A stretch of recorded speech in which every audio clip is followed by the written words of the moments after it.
नमस्कार, मैं हूं सुभाशीष दत्ता, डेप्यूटी एडिटर जागरण न्यू मीडिया के साथ और आप देख रहे हैं जागरण डायलॉग्स। आज के इस सेशन में हम बात करने वाले हैं महिलाओं में होने वाले कुछ कॉमन हेल्थ इश्यूज जैसे डायबिटीज, सिस्ट, यूटीआई, उनके लक्षण, कारण और उपचार के बारे में। आज हमारे साथ दो खास मेहमान हैं जिनका मैं परिचय कराना चाहूंगा। So we have with us doctor professor colonel Pankaj Talwar, BSM head medical services, Birla fertility and IVF. Sir, आपका बहुत बहुत स्वागत है। और हमारी दूसरी एक्सपर्ट है doctor Anita Gupta, associate director obstetrics and gynaecology at Fortis La Femme GK 2। Ma'am, आपका भी बहुत बहुत स्वागत है। Thank you so much. समय को जाया ना करते हुए हम सवालों का सिलसिला शुरू करते हैं। सो डॉक्टर अनीता, मेरा पहला सवाल आपसे है कि जब भी हम बात करते हैं विमेन सेंट्रिक महिलाओं में हेल्थ कंसर्न्स के बारे में, तो ऐसे कौन से हेल्थ इश्यूज हैं जिनके बारे में हमें अवेयर होने की जरूरत है? तो वुमेन सेंट्रिक इश्यूज की जब हम बात करते हैं तो that is divided into two parts, एक रूरल इंडिया की वुमेन और एक हमारी अर्बन इंडिया की वुमेन, बिकॉज दोनों में थोड़ा अलग अलग किस्म की प्रॉब्लम्स देखने में आती है। रूरल इंडिया की जो औरतें होती हैं, कुछ उनको अवेयरनेस कम है, कुछ सोशियो इकोनॉमिक स्टेटस उनका ठीक नहीं होता है, पर्सनल हाइजीन का इंफॉर्मेशन नहीं होता है उनको, तो उससे रिलेटेड ज्यादा प्रॉब्लम्स के बारे में देखा जाता है and they should be aware of all these things. सबसे इम्पोर्टेंट इसमें है अनीमिया, मतलब खून की कमी। दूसरा वो डेफिशिएंसीज से आता है, विटामिन डी डेफिशिएंसी हो गया, विटामिन बी डेफिशिएंसी हो गया, कैल्शियम डेफिशिएंसी हो गया। तो अगर हम उनको अवेयर कराएं कि उनको बैलेंस्ड खाना खाना है, हाइजीन का ख्याल रखना है, कीड़े वगैरह ना हो शरीर में जो बॉडी में, उसके लिए दवाइयां लेते रहना है, तो ये प्रॉब्लम्स कम देखने में आएंगी। अगेन रूरल इंडिया की वुमेन में दूसरी प्रॉब्लम जो ज्यादा जैसे गायनी से रिलेटेड है, प्रेगनेंसी रिलेटेड, बिकॉज वहां पे मेडिकल फैसिलिटीज इतनी नहीं है, तो प्रेगनेंसी के दौरान दिक्कतें देखने में आती हैं, या डिलीवरी में ऑफ कोर्स बहुत ज्यादा प्रॉब्लम्स देखने में आती हैं। सारे कॉम्प्लिकेशन बहुत ज्यादा रूरल इंडिया में है compare to urban India. Third problem जो आती है कैंसर की आप रूरल इंडिया में, बिकॉज वो औरतें कई बार बताती नहीं है जो प्रॉब्लम्स हैं, कोई चेकअप्स नहीं होते, तो स्पेशली जैसे सर्वाइकल कैंसर है, इसकी प्रॉब्लम रूरल इंडिया में ज्यादा है। अब अगर हम अर्बन इंडिया की वुमेन की बात करें तो यहाँ उल्टा है, बिकॉज हमारे लाइफस्टाइल खराब हैं, हम ठीक से खाना नहीं खाते हैं, हम जंक फूड खाते हैं, ठीक से सोते नहीं है, ढंग से कई बार एक्सरसाइज नहीं करते हैं, तो उस वजह से औरतों में प्रॉब्लम्स उस कारण से मिलती हैं, जिसमें सबसे ज्यादा आजकल जो देखने में आ रही है पीसीओडी की प्रॉब्लम यंगर गर्ल्स में, यंगर वुमेन में आती है।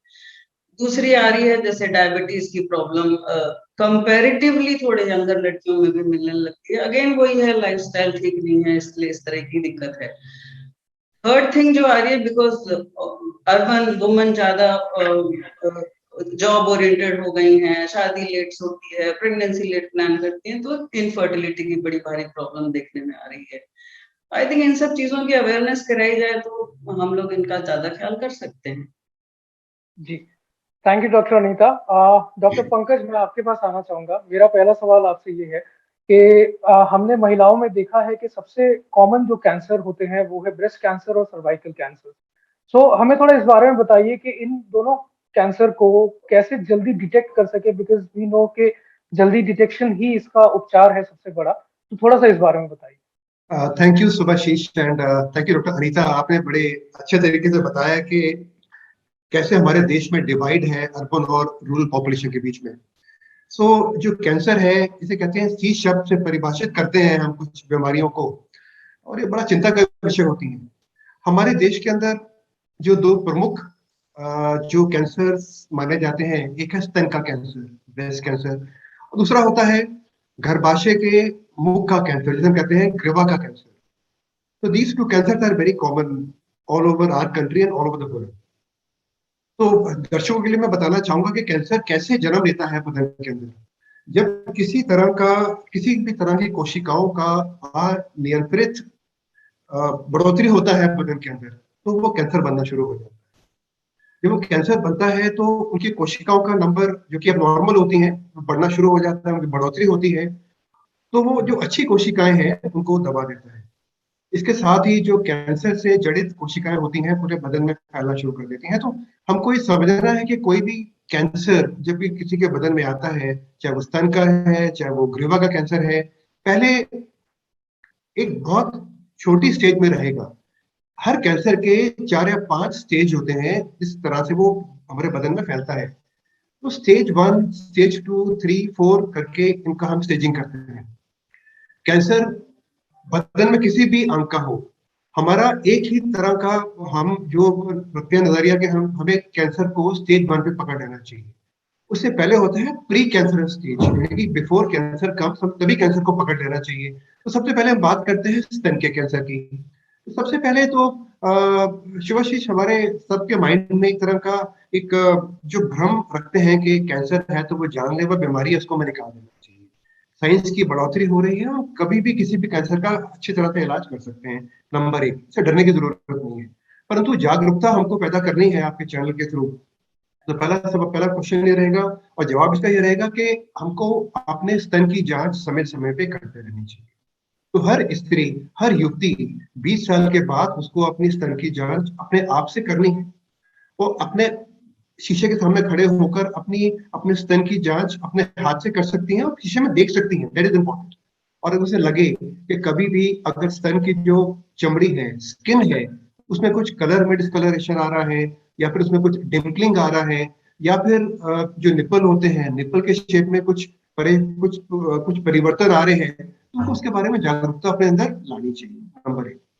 कई बार जो निपल होते हैं वहां से किसी तरह का द्रव्य निकलना शुरू हो जाता है, तो इमीडिएटली जाके उनको डॉक्टर को दिखाना चाहिए। और उनको अपने स्तन की जांच इस तरह से करनी है कि अगर उसमें कोई भी कोमल या सख्त तरह की गांठ दिखाई पड़े तो उनको एकदम से जागरूक होना चाहिए। ये नहीं सोचना है कि ये कोमल है तो ये नॉर्मल होगी और सख्त है तो वो कैंसर होगा। तो उनको एट द अर्लीस्ट जाकर डॉक्टर से जाके मिलना चाहिए। नंबर 1। नंबर 2, उनको समय समय पर जाके जो उनके गायनेकोलॉजिस्ट हैं, एक्सपर्ट्स को जाके दिखाना चाहिए और अपने स्तन की जांच करानी चाहिए। और जैसे जैसे उम्र बढ़ती है, 40 साल के बाद में कुछ और पद्धतियां हैं जिन्हें कहते हैं mammography, x-rays, then MRI, depending upon कैसे उनका जीवन शैली है, उनको अपनी जांच करते रहना चाहिए। This is about the cancer of the breast. और ग्रीवा के कैंसर के लिए उनको जागरूक रहना है, हमें समझना है कि दोनों कैंसर में अगर हम समय पे इलाज करेंगे तो मृत्यु का दर बहुत कम हो सकता है। तो किसी भी स्त्री के अंदर जब किसी तरह का पदार्थ जो बहुत ही बदबूदार हो या रक्त जड़ित कुछ पदार्थ निकले यूनिक के थ्रू, तो उनको सोचना चाहिए कि शायद उनके ग्रीवा में कुछ प्रॉब्लम हो रही है, सर्विस में कुछ प्रॉब्लम हो रही है। अगर संभोग के बाद, अगर मासिक धर्म है जो उनका, वो समय में बदलाव आता है और उनका बीच में आना शुरू हो जाता है या खून ज्यादा बहना शुरू करता है, तब भी उनको ग्रीवा के कैंसर के बारे में सोचना चाहिए। तो यही कहना चाहूंगा कि दोनों अवॉइडेबल कंडीशन में हम समय पे इनकी जांच करनी चाहिए। Thank you so much doctor Pankaj, आपने बहुत विस्तार से हमें समझाया इस बारे में। डॉक्टर अनीता, मैं आपके पास आना चाहूंगा। एक मिलता जुलता सवाल है। डॉक्टर पंकज ने भी बात की कि कैसे physical examination is very important. तो हमें ये बताइए, महिलाओं में एक बहुत कॉमन एक क्वेरी होती है कि कितना फ्रीक्वेंटली फिजिकल एग्जामिनेशन होना चाहिए, चाहे वो खुद से करें चाहे वो अपने गायनेकोलॉजिस्ट के पास जाएं। तो थोड़ा इस बारे में बताइए। तो कैंसर के बारे में तो डॉक्टर पंकज ने बहुत अच्छे से हम लोग को समझाया कि कब क्या है और हमें कब इस हिसाब से चेकअप करना चाहिए। वैसे औरतों में और आदमियों में कोई खास डिफरेंस नहीं होता कि कितना फ्रीक्वेंटली है, दोनों ही के लिए हेल्थ इक्वली इम्पोर्टेंट है।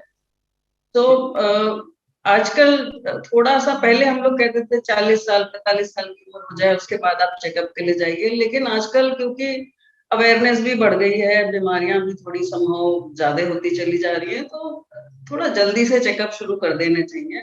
मेरे ख्याल से पहला चेकअप 25 इयर्स की एज पे सबको एक बार करा लेना चाहिए। प्रॉपर हेल्थ चेकअप हॉस्पिटल से लेना चाहिए, जिसमें आपके ब्लड टेस्ट होते हैं, कुछ एक्सरे होता है, गायनेकोलॉजिस्ट का चेकअप है अगर आप फीमेल हैं, फिजिशियन से चेकअप है, डेंटिस्ट से है, स्किन से है, वो पूरा कवर्ड एक हेल्थ चेकअप 25 इयर्स एक ले लेना चाहिए।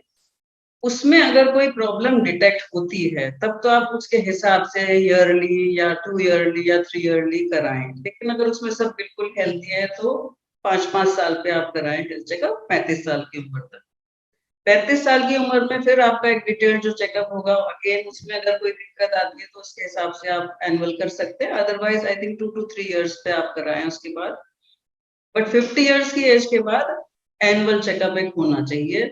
जिसमें लेडीज के लिए बहुत इम्पोर्टेंट है कि एक गायनी चेकअप हो जरूरी, जिसमें पैप्समेर एक टेस्ट होता है। पैप्समेर टेस्ट एक इंटरनल चेकअप करते हैं, उसमें यूट्रस के मुंह के ऊपर से सेल्स लेके उसकी स्लाइड बना के वो सेल्स देखते हैं। वो कैंसर डिटेक्शन का ही टेस्ट है।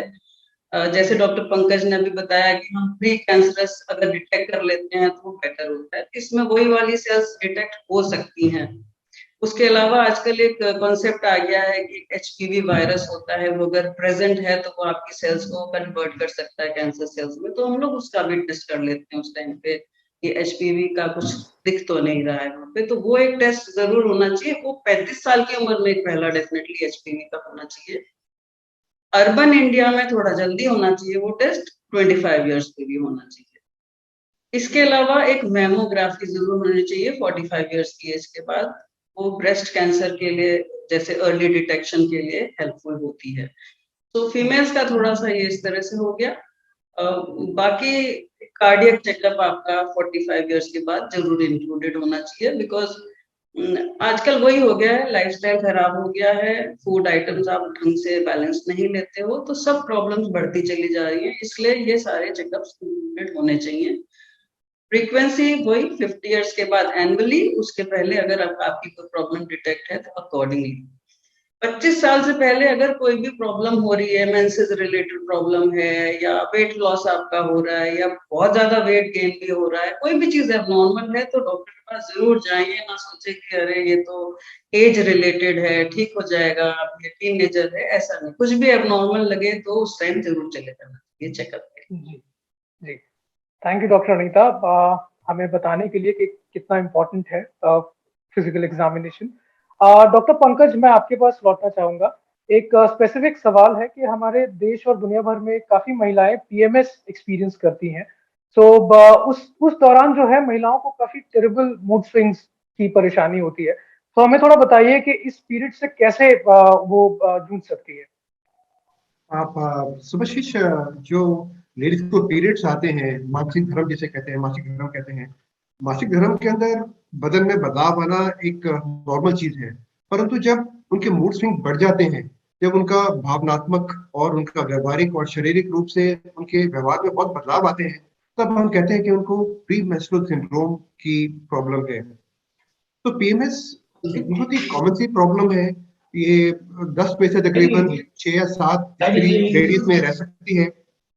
तो इसके जो बड़े कॉमन लक्षण हैं, वो लक्षण जो हम देखते हैं स्त्रियों के अंदर, कि उनके चेहरे पे कुछ पिंपल्स आ जाते हैं, पेट में दर्द रहता है, मूड फिक्स होते हैं, व्यवहारिक बदलाव आते हैं, वो उनको उनको अपने अंदर थकावट महसूस होती है, तनाव में रहती है, उदासीन रह सकती हैं, और कई बार उनके ब्रेस्ट में दर्द हो सकता है, हेडेक हो सकता है। तो दीज आर दी कॉमन, ऐसे वो प्रेजेंट करती हैं। तो सबसे पहले एक स्त्री को ये देखना है कि उनको ये प्रॉब्लम है। तो वो जागरूकता जब रहेगी तो वो अपने आप को जल्दी से समझ पाएंगी। आई थिंक डॉक्टर तलवार के इन पे थोड़ा सा टेक्निकल इशू आ रहा है सिग्नल रिलेटेड। सो मैं डॉक्टर अनीता आपके पास आना चाहूंगा एक स्पेसिफिक एक सवाल को लेकर के, जो है डायबिटीज।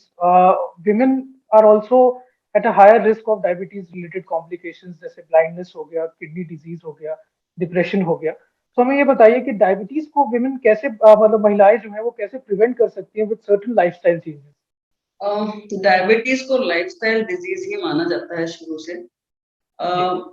और डायबिटीज की जो प्रॉब्लम है हमारे अर्बन इंडिया में ज्यादा है। अगेन हम लोग का लाइफस्टाइल ही बेसिकली डिफेक्टिव है, इसलिए है ये problem. And junk food is a बहुत बड़ी प्रॉब्लम है, जंक फूड हमारे अर्बन इंडिया में।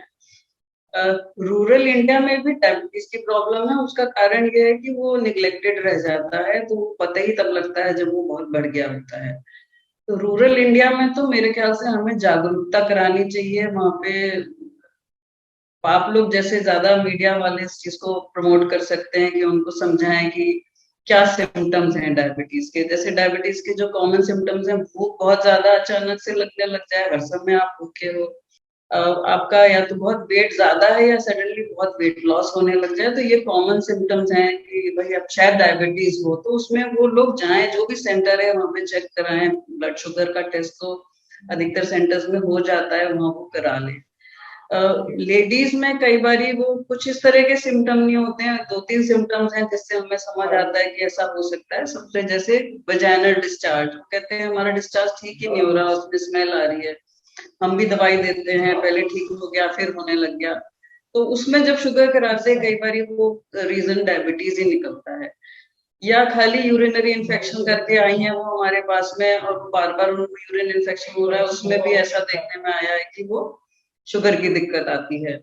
तो ये चीजों की अगर हम उनको समझा के किसी तरह से रूरल इंडिया की लेडीज को बताएं कि ऐसा कुछ है, तो आप अप्रोच करिए अपने मेडिकल सेंटर को, तो शायद हम लोग बहुत जल्दी डायबिटीज को पकड़ लें। और फिर वो सिंपल चीजें हैं जैसे डाइट कंट्रोल उनको बता दिया, मेनली तो उसी से ठीक होता है कि आप डाइट ठीक ले रहे हैं, एक्सरसाइज ठीक से कर रहे हैं, मतलब आप इनपुट क्या जा रहा है और आउटपुट क्या हो रहा है उससे बैलेंस है, तो डायबिटीज कंट्रोल में रहेगा, शायद मेडिसिन की भी जरूरत ना पड़े। तो सेम चीज हमारे अर्बन इंडिया में आती है कि जंक फूड को कभी कभार तो ठीक है, पसंद आता है आप लीजिए, लेकिन वैसे आप घर का बैलेंस्ड खाना खाइए, एक रेगुलर एक्सरसाइज रिजीम बना के रखिए कि हफ्ते में 5 दिन तो आपको कुछ नहीं तो वॉकिंग ही करनी है। अगर बाहर नहीं जा पा रहे हैं, पोल्यूशन लग रहा है, तो घर में ही आप अपना 40 मिनट्स चल लीजिए, प्रॉपरली सोइए। और ये जो मैंने सिम्टम्स बताए इसमें से कुछ भी है तो आप तुरंत अप्रोच करिए डॉक्टर को, get yourself checked, don't neglect कि अरे ठीक हो जाएगा। तो ये थोड़ी चीजों का ध्यान रखा जाएगा तो बहुत जल्दी डायबिटीज को पकड़ा जा सकता है और डाइट से ही मैनेज कर सकते हैं, शायद दवाई की जरूरत ही ना पड़े। जी, thank you so much doctor Anita, आपने बहुत अच्छे से बताया कि डायबिटीज को मैनेज करने के कैसे आसान तरीके हो सकते हैं लाइफस्टाइल चेंजेस के साथ। डॉक्टर पंकज, मैं आपके पास वापस आना चाहूंगा। एक बहुत ही लेस डिस्कस्ड एक हेल्थ रिलेटेड टॉपिक है जो है वल्वा सिस्ट। तो हमें बताइए कि ये कितने तरह के होते हैं, कितने प्रकार के होते हैं और इनका ट्रीटमेंट क्या होता है? सुभाषीष, ये जो बल्बल सिस्ट होते हैं ना, ये बल्बल सिस्ट एक तरह की बल्बा के आसपास दो तरह की ग्रंथियां होती हैं जिन्हें हम बार्थोलिन ग्लैंड कहते हैं। ये जो योनिक का मुख होता है उसके दोनों तरफ लेबिया होते हैं, उनके नीचे रहती हैं। सो इनका जो मेन, ये एक जैसे एक छोटे से दाने की जैसी होती हैं, और इनका रोल ये होता है कि वो एक तरह का एक वाटरी द्रव सा बनाती हैं जो कि जाके योनि को लुब्रिकेट करता रहता है। जब किसी कारण से जो ये ग्रंथियां हैं, और ग्रंथियां जो योनि के बीच में ड्रेन करती हैं एक छोटे से एक गली के थ्रू, तो किसी कारण से उसमें कुछ अविरोध आ जाता है और वो ब्लॉक हो जाती हैं, जो द्रव्य है ग्रंथियों से बाहर नहीं आ पाता है, और तब वो ग्रंथियां खुलने लगती हैं। तो इन्हें हम कहते हैं वल्वल सिस्ट या बार्थोलिन सिस्ट। ये काफी कॉमन कॉमन प्रॉब्लम है, और बट देखते हैं कि स्त्रियां इसको आगे आगे लाने से झिझकती हैं, वो सामने नहीं आती हैं, और इसके बारे में बात नहीं करती हैं। तो इसका इलाज बहुत सिंपल है। पहली बात तो हमें जागरूक होना चाहिए कि प्रॉब्लम है जो कि लेडीज को होती है, नंबर एक। और इसका पूरा संपूर्ण इलाज पॉसिबल है। अगर ये छोटी सी गंठ बनती है और अगर उसमें कुछ तरह का इन्फेक्शन है, दर्द है, किसी स्त्री को फीवर आता है और दे हैव पेन, अगर वो संभोग करती हैं अपने पार्टनर के साथ में, उन्हें दर्द होता है या फिर उसमें कुछ द्रव निकलता है, अगर वो छोटी हैं तो उन्हें हम कुछ एंटीबायोटिक्स देते हैं, उनको कुछ पेन किलर्स देते हैं, और एक प्रोसीजर है जिसे हम कहते हैं सिट्स बाथ। तो एक बड़ी सी एक बर्तन में कुछ हम गर्म गुनगुना पानी डाल लें, और तकरीबन इसमें इसका लेवल 6-7 इंचेस का होना चाहिए, और अगर उसको वॉश करें अपनी योनि को गर्म पानी, गुनगुने पानी के साथ में, तो वो हील हो जाती है, और एंटीबायोटिक लेके, पेन किलर लेके वो ठीक हो जाती है। परंतु अगर वो अगर नली ठीक नहीं होती है और गांठ बड़ी हो जाती है, तब हमें उसका ऑपरेशन करना पड़ता है। बहुत छोटा सा ऑपरेशन है, इसमें सिर्फ 4 या 5 मिनट का समय लगता है, और I think day care surgery है, और कोई भी स्त्री इसके साथ ठीक हो जाती है। तो मैं कहना चाहूंगा कि इससे घबराना नहीं है, इससे डरना नहीं है, इसको इग्नोर नहीं करना है, और इसका ट्रीटमेंट सर्जिकल है, जरूरी नहीं है, ये दवाई के साथ भी ठीक हो जाता जी, थैंक यू डॉक्टर पंकज हमें बताने के लिए इस बारे में। डॉक्टर अनीता, मैं आपके पास आना चाहूंगा। एक और एक स्पेसिफिक प्रॉब्लम है जो कि बहुत कॉमनली आपने भी अभी बताया कि यूटीआई जो है वो बहुत कॉमन आजकल देखा जाता है, स्पेशली अर्बन एरियाज में। तो थोड़ा हमें बताइए कि इसके कॉजेज, सिम्टम्स और इसका क्या ट्रीटमेंट होता है, इस बारे में। यूटीआई का मतलब हो गया यूरिनरी ट्रैक्ट इन्फेक्शन, मतलब आपका यूरिन करने में दिक्कत है, या यूरिन में इन्फेक्शन है, या यूरिन जहाँ बनता है किडनी में वहां से इन्फेक्शन है। तो सबसे पहले इसके क्या सिम्टम होते हैं, मतलब कब आपको ये लगना चाहिए कि मुझे कहीं यूटीआई तो नहीं हो रहा। सबसे कॉमन सिम्टम है कि आपको बार बार इच्छा होगी कि मैं बार बार यूरिन पास करूं। आप करके आएंगे, हो सकता है उसकी मात्रा बहुत अच्छे से आप हर बारी कर रहे हैं, फिर भी आपको लगेगा हर 5 मिनट में मैं चले जाऊं। या ये हो सकता है कि आप जब जा रहे हो यूरिन तो आपको बहुत ज्यादा जलन हो रही है, या बहुत कम अमाउंट में आप यूरिन पास कर पा रहे हैं, या कभी कभी बहुत दर्द भी हो सकता है यूरिन पास करने में। तो ये पॉसिबिलिटी है कि ये यूरिनरी इन्फेक्शन आपको हो गया है। बहुत सिवियर यूरिनरी इन्फेक्शन होता है तो उसमें इन सब सिम्टम्स के साथ साथ फीवर भी यूजुअली होता है। तो अब क्यों हो सकता है किसी को यूरिनरी इन्फेक्शन? तो सबसे कॉमन है कि अगर आपका पर्सनल हाइजीन ठीक नहीं है, मतलब वहीं से आपको इन्फेक्शन लग जा रहा है लोकली, तो वो लोकल वहां पे आपका इन्फेक्शन है और उसकी वजह से आपको जलन या दर्द या बार बार इच्छा है यूरिन पास करने की।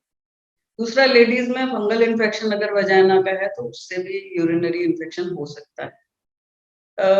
थर्ड चीज जो मैंने पहले भी कही थी, डायबिटीज अगर किसी को है तो डायबिटीज एक बहुत बड़ा कारण है, अगर अनकंट्रोल्ड डायबिटीज है जिसकी वजह से आपको एज सच डायबिटीज से जो यूरिन बार बार पास करने की इच्छा है वो यूरिनरी इन्फेक्शन नहीं है। बट डायबिटीज में बॉडी का इम्यूनिटी कम होता है, तो जब यूरिन में इन्फेक्शन हो गया तो उससे जो है वो यूटीआई है। मतलब इसमें कंफ्यूजन नहीं होना चाहिए दिमाग में। यूरिनरी इन्फेक्शन में यूजुअली पस सेल्स हमको यूरिन में मिलते हैं और उसका जब हम कल्चर कराते हैं तो उसमें कोई ना कोई बैक्टीरिया आता है। अकॉर्डिंग टू द बैक्टीरिया फिर हमें वो ट्रीटमेंट देना पड़ता है। बाकी एक होता है हनीमून सिस्टाइटिस बोलते हैं हम उसको, यंगर जो बिल्कुल नई शादी जिनको हुई है उन लोगों में ये पाया जाता है। वो जो यूरिनरी ब्लैडर होता है उसमें थोड़ा इन्फ्लेमेशन या सूजन होने की वजह से होता है, और वो उसमें यूजुअली हमें इन्फेक्शन ऐसा नहीं मिलता, वो सिंपल चीजों से ठीक हो जाता है। यूरिनरी ट्रैक्ट इन्फेक्शन का ट्रीटमेंट जो है, पहले तो हाइजीन का ध्यान रखना बहुत जरूरी है। पानी खूब पीजिए। कई बार जब आप वर्किंग हैं, आपको लगता है कि पानी ज्यादा पीऊंगी मैं तो मुझे यूरिन ज्यादा जाना पड़ेगा, तो आप पानी कम पीते हो तो वो आपका यूरिन का जो पीएच है उसको बिगाड़ देता है। इस तरह से हो जाता है कि उस यूरिन में बैक्टीरिया ज्यादा रह सकता है। इसलिए पानी खूब पीना चाहिए। ये हैबिट होनी ही चाहिए कि हम 2 से 4 लीटर के बीच में पानी डेली पिए। अगर आप वर्क प्लेस में नहीं पी पा रहे हैं तो अपना थोड़ा बाद में पी लीजिए, लेकिन पानी खूब पीजिए। बाकी ट्रीटमेंट के लिए जैसे डॉक्टर पंकज ने सिट्स बाथ बहुत अच्छे से भी आपको एक्सप्लेन करा था। सिट्स बाथ बहुत अच्छा ट्रीटमेंट है यूरिनरी इन्फेक्शन को ठीक करने के लिए। उसमें सबके घरों में कपड़े धोने का टब जरूर होता है, उसमें आप पानी भरिए। गुनगुना पानी ले सकते हैं तो बहुत ही अच्छी बात है, नहीं तो सिंपल पानी में भी अगर आप बैठ जा रहे हैं, 5 मिनट तो बहुत ज्यादा हो जाता है, 2-3 मिनट में बैठ के अगर आप उठ रहे हैं, उससे जो वॉश हो जाता है पूरा एक हाइजीन वाली चीज की जिसकी हम बात कर रहे हैं, उससे बहुत रिलीफ मिलता है यूटीआई। बाकी आपका यूरिन का टेस्ट ऑफ कोर्स कराएंगे। जब आपको ऐसे सिम्टम है तो आप डॉक्टर के पास जाइए। आपका यूरिन का रूटीन टेस्ट होगा, यूरिन कल्चर आएगा, उसकी जो भी आपकी फिर आती है एंटीबायोटिक से सेंसिटिविटी, वो जब दिया जाएगा तो आपको रिलीफ मिलेगा। सो बेसिकली वाटर हो गया, सिट्स बाथ हो गया। बाकी हम यूरिनरी एल्कलाइजर्स देते हैं, जो मैं पीएच की बात कर रही थी, उससे बेटर होता है। और फोर्थ चीज हो गई आपकी एंटीबायोटिक्स। बट अगर इन सबसे ठीक नहीं हो रहा है और आपका फिर बाकी देखा गया कि कहीं किडनी से तो नहीं इन्फेक्शन आ रहा, तो फिर वो एक अलग चीज हो जाती है। उसमें ट्रीटमेंट फिर दूसरी तरह से देना पड़ता है। वो सिंपल यूटीआई नहीं है, फिर वो किडनी वगैरह का ट्रीटमेंट देना पड़ता है। जी, थैंक यू डॉक्टर अनीता। आपने बहुत अच्छे से हमें बताया कि यूटीआई के लक्षण और उनके ट्रीटमेंट के बारे में। डॉक्टर पंकज, मेरा आखिरी सवाल आपसे ये है कि हमें थोड़ा आईवीएफ के बारे में बताइए, और ये क्या है, कब इस ऑप्शन को यूज कर सकते हैं, और थोड़ा ये बताइए कि जो कैंसर सर्वाइविंग विमेन है, महिलाएं हैं, उनमें फर्टिलिटी को प्रिजर्व करने का क्या ऑप्शन हो सकता है? धन्यवाद सुभाशीष। फर्स्ट ऑफ ऑल, जो हमें एक चीज समझनी है कि जब भी हम बात करते हैं बांझपन की, किसी के कपल का बच्चा नहीं है, बेबी नहीं है, तो हम बात करते हैं आईवीएफ की। तो एक ये धारणा को मैं बदलना चाहूंगा आपके चैनल के थ्रू कि आईवीएफ एक छोटा सा अंश है बांझपन का इलाज के लिए। एक जो हमारे शब्दकोश में जो वर्ड आता है इनफर्टिलिटी, अभी हम इसे बोलते हैं फर्टिलिटी ट्रीटमेंट। और फर्टिलिटी ट्रीटमेंट के खूब सारे ऑप्शन होते हैं, जिसका एक आईवीएफ छोटा सा भाग है। अब होता है कि लोग घबराते हैं कि अगर मेरे को बच्चा नहीं हो रहा तो मेरा आईवीएफ हो जाएगा। और जब आईवीएफ की बात करते हैं देन वी थिंक अबाउट कि इसके पैसा खर्चा आएगा और खूब तकलीफ होगा। तो ये सबको जानना है कि आईवीएफ एक छोटा सा पार्ट है पूरे स्पेक्ट्रम का। यहाँ पर हमारे पास फर्स्ट ऑफ ऑल हम ये देखते हैं कि इनफर्टिलिटी का कारण क्या है। क्या ये प्रॉब्लम आदमी में है कि औरत में है? एक बहुत बड़ी धारणा हमारे माइंड में है कि जब भी किसी स्त्री कपल का बच्चा नहीं है तो कारण स्त्री में होगा। तो इस धारणा को हमको सबको बदलना है। हमें जानना है कि तकरीबन 50 से 60% चांस बच्चा ना होने का जो कारण है शायद आदमी भी हो सकता है। तो we have to treat the male partner.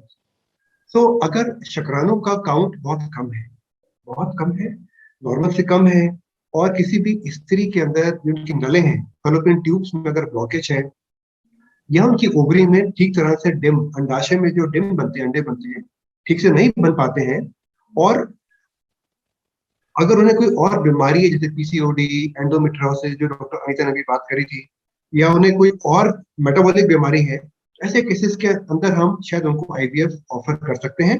But IVF में जाने से पहले हम हमेशा किसी भी कपल को दवाइयां देते हैं, कुछ काउंसलिंग करते हैं, आईओआई कर सकते हैं, और हम नॉर्मल संभोग करने के लिए इनकरेज करते हैं कि उनका नेचुरली बच्चा हो। ये हमारा पॉलिसीज के अपने आप से ही गर्भ धारण कर सकें, और आईवीएफ एक क्लास अलाउड है। दूसरा सवाल जो आपने पूछा कैंसर के बारे में, तो जब जैसे मैंने बताया था पहले दर्शकों को कि जब भी किसी भी सेल का, कोशिकाओं का अनियंत्रित आवरण होता है, वो उनका नंबर बढ़ता है, तो वो अच्छे सेलों को दबाती है, और ये कोशिकाएं जो कैंसर से ग्रसित होती हैं पूरे बदन में फैलती हैं। जब भी हम इनको इलाज करना चाहते हैं इनका, तो हम देते हैं उन्हें कीमोथेरेपी या रेडियोथेरेपी। कैंसर को, सेल को निकालने के लिए हम कीमोथेरेपी या रेडिएशन थेरेपी देते हैं। बट इसके जैसे एक नाइफ कट बोथ वेज, वो जो रेडियो कीमोथेरेपी है वो अच्छी कोशिकाओं को भी मारना शुरू करते हैं। हमारे बदन में जो सबसे संवेदनशील कोशिकाएं होती हैं वो होती हैं अंडाशय के अंदर डिम। अंडाशय के अंदर डिम होते हैं, वो बहुत ही संवेदनशील डिम होते हैं। वो डिवाइड कर रहे होते हैं, और उनमें एकदम से जब भी हम कीमोथेरेपी या गोली खाने को देते हैं, कैंसर का इलाज करते हैं, तो डिम भी खराब होते हैं। या फिर जो उनके शुक्राणु हैं, जो जहाँ से उनके शुक्राणु बनते हैं, टेस्टिस को अगर हम रेडिएशन देते हैं तो टेस्टिस भी खराब हो जाते हैं। और इसके लिए हम क्या करें? सो जो तकनीकी जो इम्प्रूवमेंट्स आ रही हैं, और जो नई जो विचारहीनता चल रही है, इसके चलते हुए हम क्या करते हैं कि किसी भी छोटी बच्ची जो कि अभी जिनके पीरियड शुरू नहीं हुए हैं, या फिर कोई भी स्त्री जिनकी उम्र अभी से 30-35 से कम है, और उन्हें कैंसर की बीमारी होती है, कैंसर चाहे स्तन का हो, चाहे वो यूट्रस का हो, चाहे वो कैंसर ब्लड कैंसर हो, किसी भी भाग का कैंसर हो, अगर उन्हें हम किसी भी तरह का इलाज करने की तरफ बढ़ते हैं, तो हम ये कोशिश करते हैं कि उनके डिम को पहले हम सुरक्षित कर लें। उनके संरक्षण कहते हैं इसे हम, फर्टिलिटी को संरक्षण करना, उनके डिम को निकाल देना। तो हम ये निकालते हैं आईवीएफ के थ्रू। हम आईवीएफ करते हैं, उनके डिम निकाल लेते हैं, और अगर वो उनकी शादी हो रखी है, उनके पार्टनर हैं, तो उनके हम एम्ब्रियोज या उनके बच्चे बनाकर उनको हम पेट में रखें freeze time at -196 degree centigrade. और जो नया एक तकनीकी जो अभी जो नई चीजें आ रही हैं, जो हम देख रहे हैं, साइंटिफिक प्रोग्रेस हो रही है, इसके अंदर हम पूरा का पूरा अंडाशय ही निकाल रहे हैं। किसी छोटी बच्ची का जिनके पीरियड से नहीं आते हैं, जिनका विवाह नहीं हुआ है, वो छोटी हैं, उनका हम आईवीएफ नहीं कर सकते हैं। या फिर कैंसर इतनी तेजी के साथ बदन में बढ़ रहा है, जैसे जो स्तन का कैंसर है, इतना तेजी के साथ बढ़ता है कि हमारे पास समय नहीं होता है उसका इलाज करने का, आईवीएफ करने का। तो हम एक दूरबीन डालकर, उनके शरीर बदन में दूरबीन डालकर उनके अंडाशय को ही निकाल लेते हैं, और अंडाशय की जो ऊपर की जो परत होती है, इसको हम फ्रीज कर देते हैं। और ये दुनिया भर के अंदर बहुत कॉमनली हो रहा है। हर देश के अंदर इसके केसेस रिपोर्ट हो रहे हैं, और ये काफी देशों के अंदर एक्सपेरिमेंटल नहीं है, ये परमानेंट इलाज है। सो जो अंडाशय है उसको रखेंगे इन लिक्विड नाइट्रोजन, और जब भी वो बच्ची बड़ी होगी, जब उसका विवाह होगा, तो हम उस अंडाशय के पीस को जहां से निकाला है वहीं उसको हम रख देते हैं, और फिर देखा गया है कि वो अपने आप से ही गर्भ धारण कर सकती हैं, या इसके थ्रू उनका आईवीएफ हो सकता है। अब अब तक देश में हमारे देश में एक और विश्व भर में तकरीबन 110 बच्चे किडनी से जन्म ले चुके हैं। तो आई थिंक इससे ये बहुत अच्छा तरीका है, और अगर किसी को भी कैंसर की बीमारी हो तो उनको इस उपलब्धि का फायदा उठाना चाहिए। Thank you so much doctor Pankaj. सवाल हमारे पास बहुत हैं, लेकिन समय हमारे पास लिमिटेड है, और इसी के लिए हम आज का ये सेशन यहीं पे बाइंड अप करना चाहेंगे। हमारे दोनों experts doctor Anita and doctor Pankaj, आप दोनों का बहुत बहुत शुक्रिया हमारे साथ जुड़ने के लिए और हमारे दर्शकों के सवालों का जवाब देने के लिए। जागरण डायलॉग का ये एपिसोड आप दैनिक जागरण के फेसबुक पेज पर देख सकते हैं, और साथ ही कुछ ही देर में ये एपिसोड दैनिक जागरण के यूट्यूब चैनल पर भी अवेलेबल होगा। आज के लिए बस इतना ही। हम नेक्स्ट वेडनेसडे फिर मिलेंगे आपसे एक नए हेल्थ टॉपिक के साथ। तब तक के लिए शुक्रिया।